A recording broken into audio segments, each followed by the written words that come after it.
Coming up on Network Africa, 8 people die in an army helicopter crash in Senegal.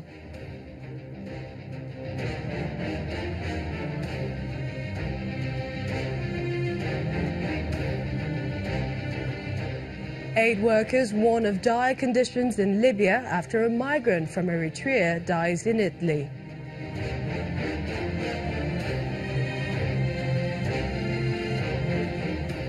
And a Kenyan nurse blames a heavy workload for the mix-up in identifying a patient requiring brain surgery.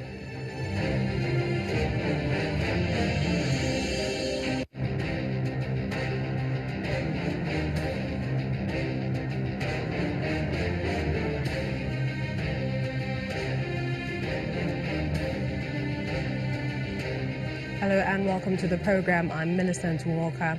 We begin today in West Africa, where at least 8 people have died and 12 others have been injured in an army helicopter crash in Senegal. The accident happened in Missira, a town near the Gambia's northern border. The helicopter, which was carrying 20 people, was coming back from a funeral in Ziguinchor, south of Dakar. President Macky Sall, who offered his condolences to the families of the victims, has ordered an investigation into the crash. The last major air mishap in Senegal happened in 2015 when 7 people died in a plane crash. Aid workers say the death of a 22-year-old Eritrean man in Italy shows how dire conditions are in Libya for migrants. The man died of tuberculosis, which was worsened by severe malnutrition after being rescued at sea and brought to Italy. Weighing only 35 kilograms, the 5 foot 7 inches tall man needed help to walk and was immediately taken to hospital, where he died less than 12 hours later. A doctor said it looked like he had been in a concentration camp. Huge numbers of migrants have converged in Libya in recent years in the hope of crossing the Mediterranean to Europe, and many of those who avoid drowning are arriving in Italy in terrible physical shape. Meanwhile, Libya has issued over 200 arrest warrants for Libyans as well as foreigners suspected of being involved in a smuggling network for migrants heading to Europe. They include accusations of human trafficking, torture, murder and rape. The Libyan Attorney General's office says the network include members of the security services, migrant detention camp leaders and officials from African embassies in Libya. The North African country has been in turmoil since the fall of Muammar Gaddafi in 2011. Power is dispersed between different militias and 2 rival governments, allowing illegal activities to thrive.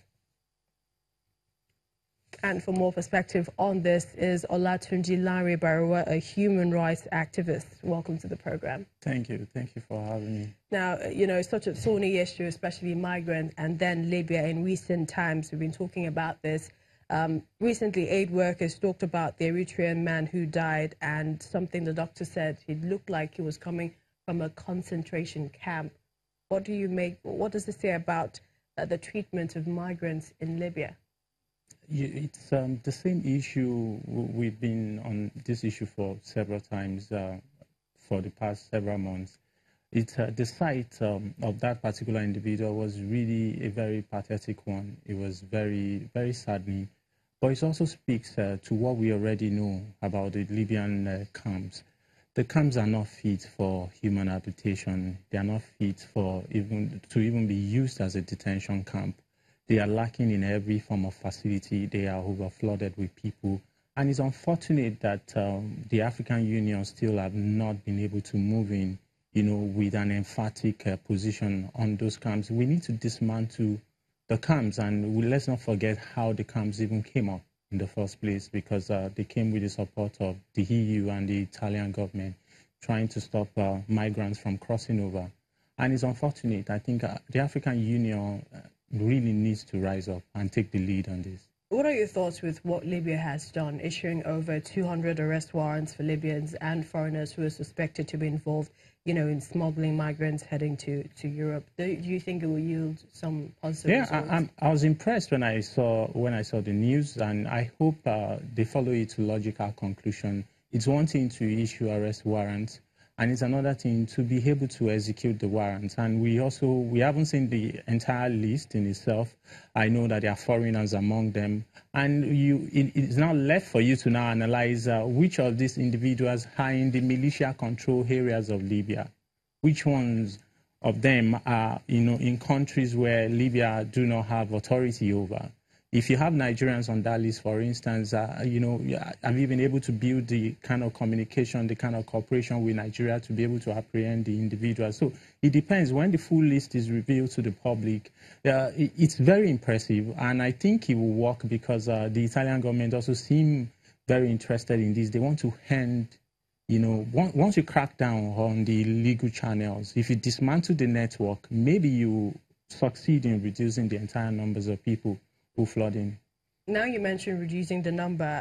There were reports that it dropped more than 72%, this year from last year. While some may say that maybe this deterring people from flooding in through Libya, others are saying, especially a comment made by a United Nations representative, that people actually being held longer in Libya, just like the Eritrean man Segan said, it was held for about 18 months. Yeah, and you also have to look at the reduction. It's been good news for the Italian government, for instance, but where are those people that are not crossing over? They are in detention camps in Libya. And a lot of them are also held up in Niger Republic. And I know that there's been a lot of work by the IOM and the UNHCR trying to, encourage people to return, providing logistics facility and, to get them back to their countries. And that's been ongoing. I think the African Union and some countries have also moved into that space. But the bulk of the people who are not succeeding in crossing over are in detention camps and are all, they are holed up in militia detention camps across the different countries. And when you look at the insecurity that reigns over that area, you also see that terrorists are also holding up a lot of people, extorting their families for ransoms. With all of these conditions, the inhumane treatment, the torture, the rape, it's still not deterring a lot of people who want to migrate illegally, especially. I remember the UN Secretary General said that between 2014 and January 2018, over 22,000 people have died in the waters. And you have to look at it, how can we stop them? If you don't find a middle ground between policy and implementation in some countries, the trade imbalances, the widening gap in inequality across the world, and you also have to look at environmental issues. When we talk about conflict in Nigeria, we forget that the Lake Chad Basin is a major factor, even in the increasing crisis around the herdsmen and farmers crisis. Every time the herdsmen are moving towards the north central, towards the south, it's because they can't find water, they can't find green grass anymore around the Chadian Basin or the states around that region. It's drying up. It's an environmental issue that people are not paying attention to. So there are a lot of connected issues. You also have conflicts that are raging. You have unemployment and poverty. So people will keep seeking greener pasture. So it's unfortunate. Essentially, the continent has to do a lot more. The onus is on African leaders to gather and converge and do much more than they are doing. The leaders in Africa are not envisioning enough to take care of we have a youth bulge that is going to turn into conflict if you don't find where or places where they can be absorbed economically in the years to come. All right, Mr. OLATUNJI LANRE-BARUWA, many thanks for joining us on the program. Thank you. Always a pleasure.